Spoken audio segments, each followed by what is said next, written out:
আসসালামু আলাইকুম।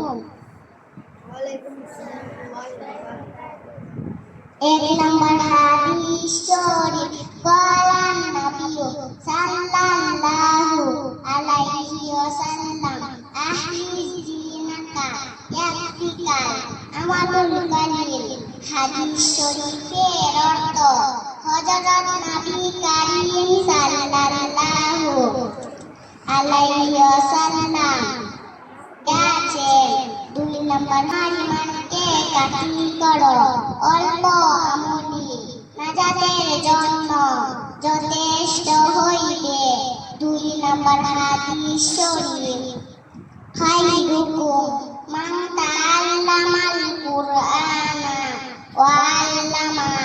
তোমাদের মধ্যে সর্বোত্তম ওই ব্যক্তি যে কুরআন মাজিদ শিক্ষা করেন এবং শিক্ষা দেন।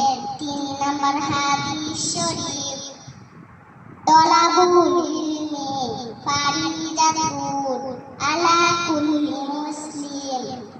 ইলম তালাব করা প্রত্যেক মুসলমানের উপর ফরজ।